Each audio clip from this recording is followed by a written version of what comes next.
Mamás, bienvenidas a su programa, un programa que hacemos con todo el amor y el corazón para ustedes, para estar ahí apoyándolas en esta tarea de ser mamás.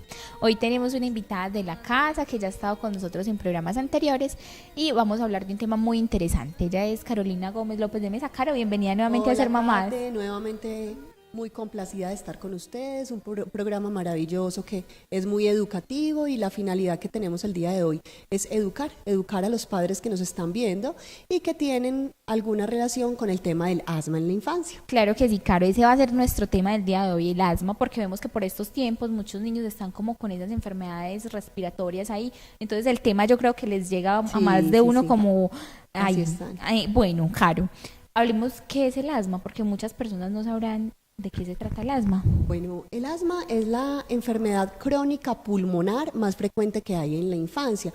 Cuando uno habla de una enfermedad crónica, es una enfermedad que perdura en el tiempo, no es diferente a una gripa, que una gripa es un evento agudo donde hay unos síntomas que todos conocemos. En el asma, los síntomas, así estén controlados, debemos tener en cuenta que es una enfermedad crónica. Por lo tanto, hay que conocer cuáles son los disparadores, los desencadenantes y el tratamiento que hay que hacer en cada momento. El asma básicamente se caracteriza por dos fenómenos importantes. Uno es que hay una broncoobstrucción, es decir, que los bronquios se cierran ante algunos disparadores que hay en el ambiente: polvo, humedad, olores fuertes, humo de cigarrillo, infecciones virales, de lo como que ahorita, una alergia, como ahorita hablaremos en el transcurso del programa. Entonces lo que pasa es que hay una hiperreactividad de esas vías aéreas, entonces ante estos desencadenantes los bronquios se cierran, hay aumento en la producción de moco y de ahí derivan todos los síntomas. Entonces los bronquios de los niños asmáticos permanecen con inflamación y cuando hay crisis, broncoobstrucción. Esos son los dos fenómenos grandes que se presentan en el asma y de ahí va a derivar, y lo más importante es conocer qué pasa para uno saber cómo trata y qué usa en cada momento. Caro, muchas personas se estarán preguntando si este tema del asma tiene algún tipo de relación con la bronquiolitis, que es una enfermedad respiratoria también muy frecuente en los niños. Claro, bueno, un primer episodio de bronquiolitis pudiese ser una primera manifestación de asma. Sin embargo, no todas las bronquiolitis van a desarrollar asma. Entonces, ¿qué es básicamente la diferencia? La diferencia es que la bronquiolitis es el primer episodio sibilante, o sea, que silba el pecho en el niño menor de 2 años, que usualmente se desencadena por una infección viral. El principal virus que acompaña a la bronquiolitis es el virus respiratorio sincitial. Entonces, por eso estarás preguntándote tú, ¿qué pasa que todos los niños por esta época están enfermos? Porque estamos en el trimestre del año, específicamente el pico fue en marzo, donde más se dispara este virus que se llama el virus sincitial y entonces desencadena las bronquiolitis o desencadena crisis de asma. Entonces, si yo tengo un niño con un primer episodio sibilante, un niño pequeño, un lactante que tiene un cuadro de tos, dificultad respiratoria, no solo la gripita de mocos, de la garganta, de síntomas generales, sino que ya es la tos donde te revisa el médico y que encuentra que tus bronquios están silbando, hay ciertos sonidos especiales, podemos estar hablando de un primer episodio de bronquiolitis. Sin embargo, un segundo episodio de bronquiolitis ya lo pone a uno en alerta. No es normal que un niño esté haciendo eso de forma recurrente. Tan seguido. Y se dice que un tercer episodio de bronquiolitis ya no lo hay. Cuando uno ya tiene un tercer episodio sibilante, ya está definiendo que ese niño lo más probable es que va a desarrollar un asma y hay que empezarlo a manejar como tal. Entonces, para eso existen unos predictores para asma. Entonces, en el niño pequeño uno establece unas escalas que le van a decir cuánto es la probabilidad de que el niño sea o no asmático. ¿Y cuáles son esas escalas? Entonces, Caro? es decir, es diferente yo tener un niño que hace un primer episodio sibilante, que una cosa que uno ve frecuentemente es el hermanito de guardería y un lactantico en la casa. El hermanito de guardería permanentemente va a estar llevando infecciones virales. Todos los virus. Al que más duro le dan son al bebecito. Entonces ahí uno ve, bueno, hay una clara bronquiolitis en relación con una infección viral, ¿sí? Que llevó su hermanito mayor. Pero uno mira unos factores que le dicen, abre el ojo, es probable que vaya a desarrollar asma. El primero es alguno de los padres con asma. El asma tiene un componente genético muy, muy importante. Se hereda si fácilmente. uno de los padres es asmático, es alta la probabilidad de que sus hijos vayan a ser asmáticos. Y si dos de los padres son asmáticos, se dice que hasta el 50% de probabilidad tienen esos hijos de llegar a ser asmáticos. Entonces, el primer factor que uno revisa es antecedentes familiares de asma en primera línea, padre, madre específicamente.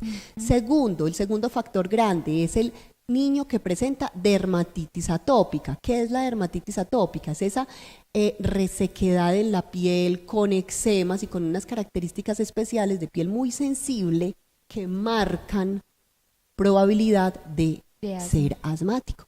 Y hay otros factores menores como la presencia de rinitis, algunos paraclínicos alterados que a uno le van diciendo, bueno, ¿tiene alta o no tiene alta probabilidad de ser asmático? ¿Tiene un índice predictivo para asma negativo? ¿Es una simple bronquiolitis? ¿O tiene un índice para asma positivo? Hay que hacerle seguimiento en el tiempo para definir necesidad de inicio de tratamiento. Esa es básicamente la diferencia. ¿Y cómo tratar a estos niños? A los que uno ve que de pronto es un episodio por el clima, por estos tiempos, o también cuando ya uno tiene esos índices que dice, ve, este niño definitivamente tiene probabilidades de ser un niño asmático. Bueno, mira, Kate, ahí uno tiene que tener claridad de qué diagnóstico tiene el niño. Entonces, inicialmente, un primer episodio, uno trata el primer episodio agudo y por eso es muy importante el seguimiento con su pediatra de cabecera para estar analizando qué otros síntomas intercrisis presenta, es decir, entre episodio gripal y episodio gripal, cómo se manifiesta el niño, porque un niño que es simplemente el episodio sibilante agudo, no tendría por qué tener sintomatología entre otro episodio, ¿sí me entiendes? Entonces, eso es muy, muy importante definirlo, porque cuando yo tengo un tratamiento, un diagnóstico de asma, y eso es muy importante explicárselo a los padres, porque a veces nos hacemos los ciegos a establecer el diagnóstico y les decimos, no, es otro cuadro gripal mal controlado, no, es otro episodio de bronquitis, no, o sea, el asma es una alergia, tiene muchos nombres enmascarados que se le dan a los padres y que realmente es asma. Por ejemplo, no es normal que un niño tenga una gripa y la tos se le quede un mes. Eso no es normal. Eso es un indicador. Ahí tiene que estar uno analizando qué pasa, si es que tiene la probabilidad de ser o no asmático. Pero hay niños que permanecen con tos permanentemente y con una tos de características como seca, que son las del asma, que son de predominio nocturno y en las madrugadas son los niños que en el día pasan lo más de bien. Y llegan las noches y las madrugadas y arranca la tos. Episodios de tos que aumentan con la actividad física. Entonces, en un niño uno medir actividad física lo mides en el juego. Cuando está caminando, corriendo, jugando, ¿le da tos o no le da tos? Cuando el niño se ríe a carcajadas, ¿termina en tos o no le da tos? Cuando el niño llora, ¿termina en tos o no le da tos? Ahí está midiendo uno cómo es el ejercicio y está definiendo si tiene o no síntomas con actividad física. ¿Sí? Y mira también patologías asociadas. Hay algo que se llama la marcha atópica. La marcha atópica son enfermedades, por decir así, primitas hermanas, que se asocian y se relacionan mucho uno con la otra. Entonces se llama marcha atópica porque marcha de una rinitis alérgica, conjuntivitis alérgica, dermatitis atópica, asma. En cualquier momento estos niños pueden presentar una u otra. Entonces ahí uno va. Por eso es algo tan importante la evaluación del paciente para uno definir qué tiene el paciente que lo hace diferente a este otro, ¿sí?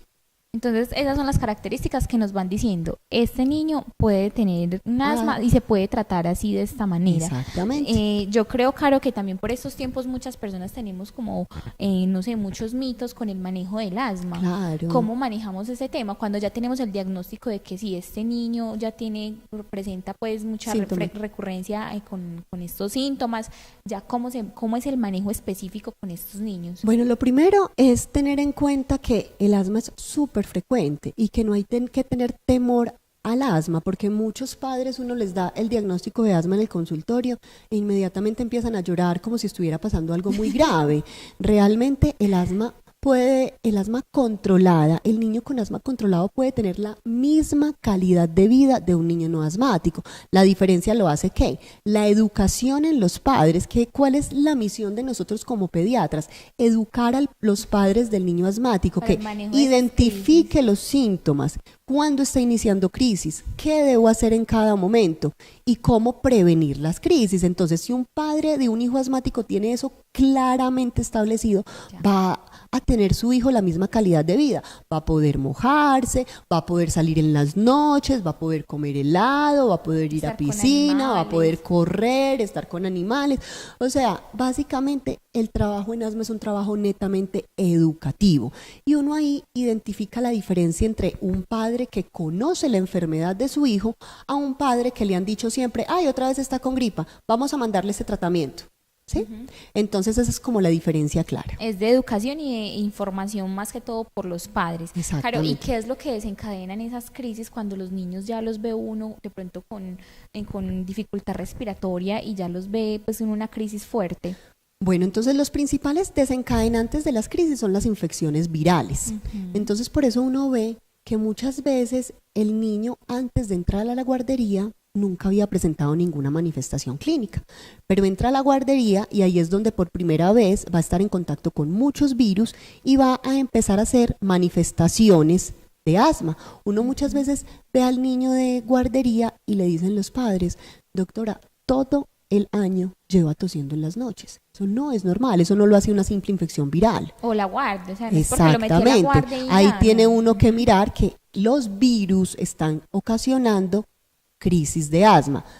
Entonces, infecciones virales, polvo, humedad, humo de cigarrillo, y hago llamado de atención especialmente con el humo de cigarrillo. A los adultos. Cuidadores, abuelos, padres, dicen, no, es que yo me fumo el cigarrillo afuerita, yo me lo fumo afuera. No, pero cuando uno habla, así haya botado el cigarrillo 6 horas atrás, está todavía botando partículas que pueden desencadenar crisis en los niños. Peluches, polvo. Entonces ahí hacemos un trabajo educativo en identificar qué desencadenantes hay en el ambiente de este niño para tratar de minimizar esas crisis. No, Caro, y ahora que tocamos el tema del tabaquismo, yo creo que es un llamado de atención a los adultos. Total. Porque claro, está bien, listo, el adulto se lo fuma y saca la excusa de fumárselo afuera, en otro lugar, pero el tabaco está acompañándolo todo el tiempo y estamos haciendo que nuestros niños sean fumadores pasivos. Claro, muchas veces uno tiene pacientes que las mamás, los papás son súper juiciosos con el tratamiento, lo hacen de la forma correcta, todo está muy bien, pero uno va a mirar y el niño crisis, y hay alguien en el ambiente que está desencadenando estas crisis por fumar. Muchas veces lo ve uno. Así es, Caro. Entonces, Caro, vamos a nuestro primer corte a comerciales. Recuérdanos cómo seguirnos en tus redes sociales. Bueno, nos encuentran como Mi Pediatra Caro Gómez en Facebook, Instagram y en YouTube. Bueno, y a nosotros también nos pueden encontrar como Ser Mamás en Facebook. Ya regresamos.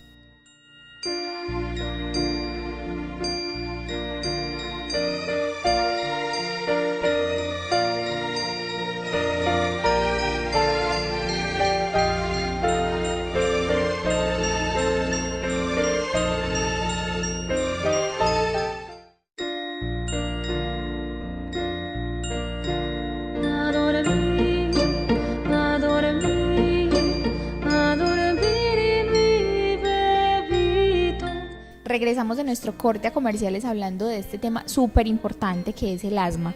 Caro, ya hablamos de qué es el asma, qué desencadenan las crisis, cómo tratarlas, pero yo creo que hay un tema muy importante y es el manejo de los inhaladores en estos niños asmáticos. Yo creo que alrededor del manejo y el uso del inhalador hay muchos mitos. Entonces, qué rico que hablemos un poquitico del inhalador. ¿Cómo se usa el inhalador? Bueno, antes de que hablemos de cómo se usa, es muy importante para mí expresarles hoy y que queden con la confianza de que los inhaladores son medicamentos supremamente seguros. Ustedes en el ambiente probablemente han escuchado muchos comentarios. Los convierten en asmáticos, les dañan el corazón, les da taquicardia, los dejan chiquitos. Hay una lista interminable de mitos. de la mala fama que tienen los inhaladores. Realmente son medicamentos supremamente seguros que en todos los lugares del mundo aparecen como la primera elección para el tratamiento del niño asmático. Y yo creo que para prevención también. O sea. Claro, entonces ahorita como estábamos hablando al inicio del programa de en qué consistía el asma, yo les indicaba que habían dos fenómenos importantes. El primero es que hay una inflamación de la vía aérea y el segundo es que cuando hay crisis, esos bronquios se cierran.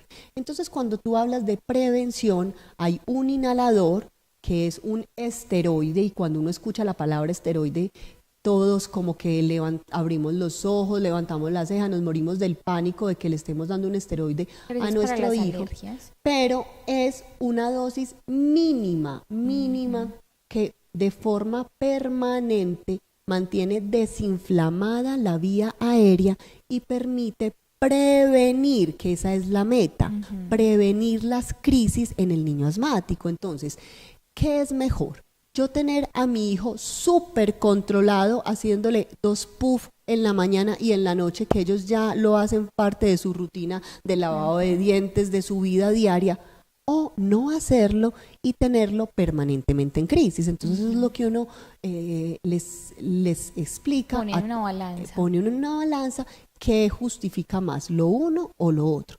De forma permanente se usa un inhalador de esteroide que hay diversos en el mercado, la beclometasona, la fluticasona, la budesonida como los principalmente usados, que son unas dosis mínimas. Yo quiero hacerles una equivalencia como para que vean la magnitud de esto.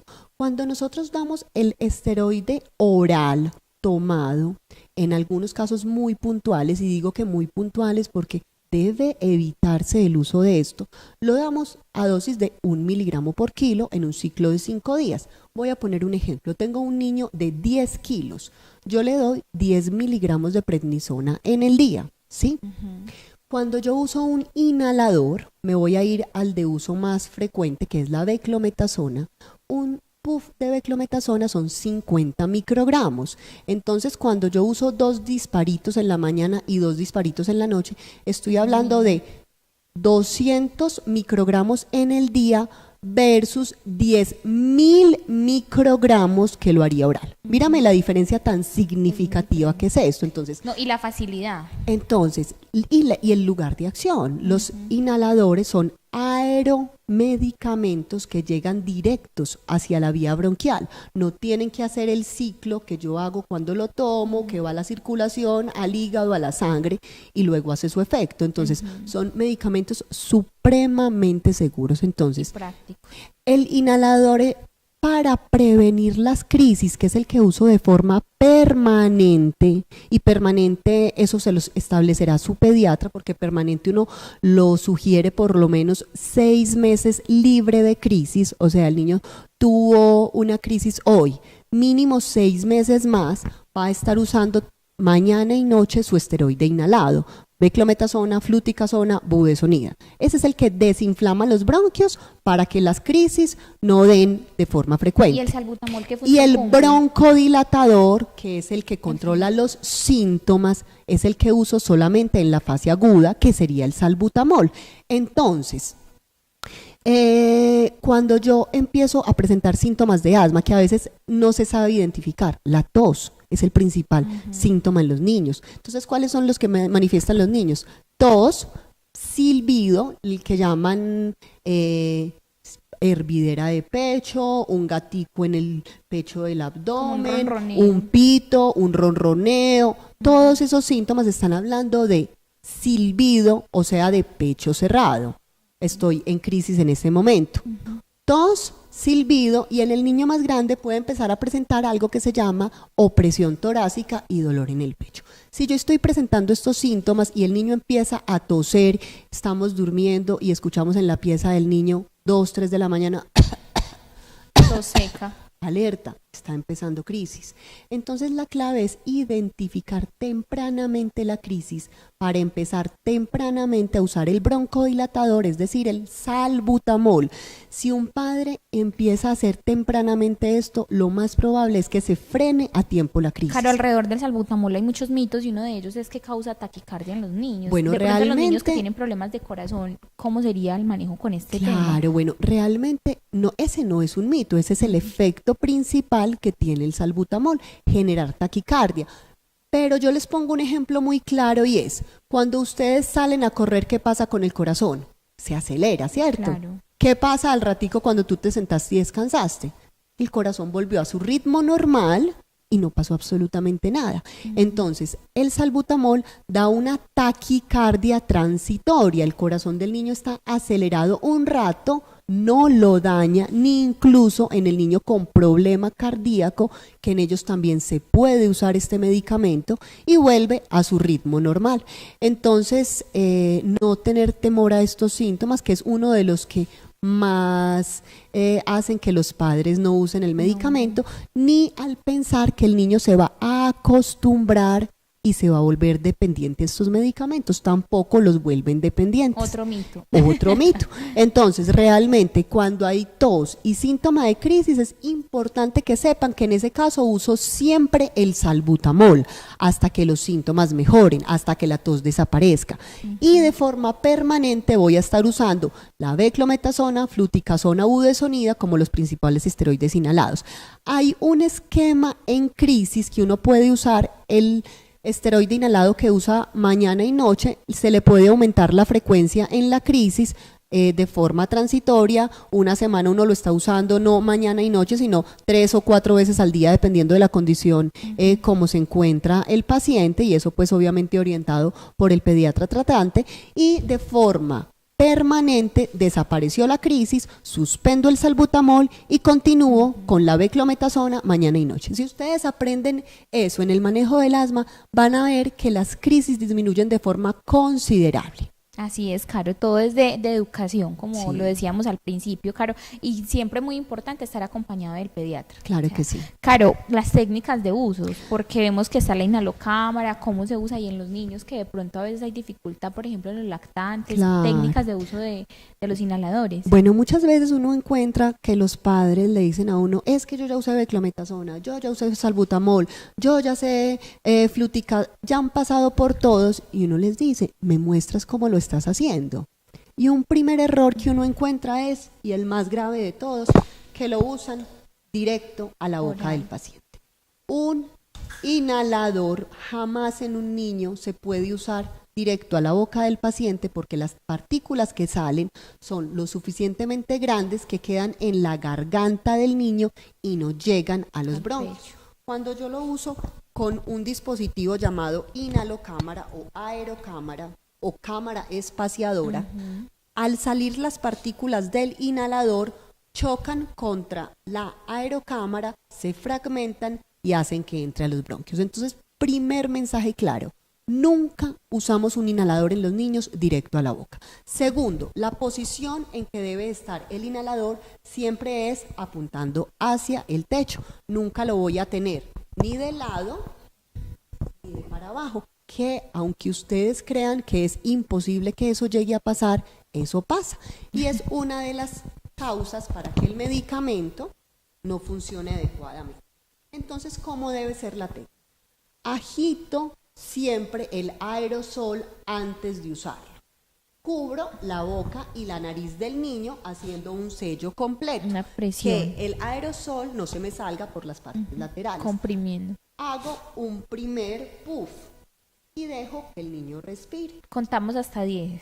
Pueden ser dos cosas, o contar hasta 10, o la más exacta es ver que el niño respire 6 veces. Entonces yo cuento 6 respiraciones del niño, o cuentas Y uno hasta está 10. seguro que las inhaló. Que las inhaló. No importa que el niño esté llorando, porque muchas veces dicen, ¿y si está llorando qué hago? Con el Más llanto, inhala. más se la inhala, es real. Entonces, Mejor aproveche ese llanto. claro, así es. Espero los las 6 respiraciones del niño, Y el lo segundo retiro y tengo una pausa de 1 minuto. Esta pausa es importante, que es donde yo más veo el error en la técnica. Esta pausa es fundamental. Espero el minuto, vuelvo y pongo y hago el mismo procedimiento durante. ¿Y por qué es necesaria la pausa del minuto? Porque en esta pausa el aerosol que previamente se inhaló logra dispersarse por los bronquios. Entonces uno espera ese minutico y hace la segunda inhalación. ¿Listo? Es muy importante entonces que tengan este mensaje de que siempre, siempre lo vamos a usar con la inhalocámara y que no tengan temor a usar los inhaladores. Ese es el principal mensaje que les quiero dejar. No, hablábamos ahorita detrás de cámaras que los inhaladores se lavan. No sabía eso. Bueno, ¿Cómo es ese tema? Claro, aquí muy brevemente, que entonces, se nos está acabando el tiempo. Bueno, las inhalocámaras uno ve que no las lavan y No, es importante. sí, y es muchas importante mamás no tienen conocimiento. ¿Cómo se hace esto? Entonces yo desempato, por decirlo así, las partes de la inhalocámara y las sumerjo en agua fría. No vamos a dañar este material con agua hervida. En agua fría con jabón líquido, idealmente de lavaplatos, funciona mejor. Lo dejo ahí durante media hora, lo saco, lo pongo a secar ambiente sin pasarle ningún trapo ni enjuagarlo, y solamente enjuago la caretica, que es lo que va a tener contacto directo con la cara del niño. Entonces lo pongo a temperatura, al aire ambiente, a que se seque, y ahí ya estuvo la técnica adecuada. Por lo menos hacerlo 2 veces al mes. Cada 15 días por lo menos debemos lavar la inhalocámara. No, Caro, maravilloso. Esto es algo que no sabíamos. Sí. Caro, hemos visto en redes sociales que te estás moviendo mucho con unos talleres de reanimación y primeros auxilios y que han tenido mucho éxito. ¿Cuándo volvemos a hacer otro? Bueno, igual que el asma en educación, la base de la medicina debería ser la prevención y el conocimiento de los padres. Tenemos un taller maravilloso que tuvo una acogida increíble y por tanto vamos a realizar uno finalizando mayo, donde les enseñamos a los padres y cuidadores qué hacer en las situaciones de riesgo y amenazantes para la vida de cada uno de los hijos. Entonces, y tenemos una segunda fase, esa es la fase de cómo reanimar a un niño. Y la segunda fase es qué hacer en cada uno de los accidentes que pueden ocurrir con los niños. No, Caro, maravilloso. Sí. ¿Eso se va a realizar en qué fechas más o menos? Lo tenemos planeado para el 19 de mayo. Finalizando. Mediados de mayo finalizando. Sí, en los próximos días estaremos subiendo ya la información concreta en redes sociales para que nos estén acompañando. Bueno, de todas maneras, las familias que estén interesadas en participar del taller, toda la información aparece en pantalla, los números telefónicos, ahí pueden llamar o escribir y ahí encontrarán toda la información. Caro, muchas gracias por haber estado con nosotros. Muchas gracias por la invitación. Siempre es muy bueno tenerte acá con toda esta educación tan maravillosa que nos traes. Sí. Muchas gracias. Y a ustedes, familias, también muchas gracias por acompañarnos, por siempre preferirnos y por estar aquí siempre con Ser Mamás. Hasta pronto.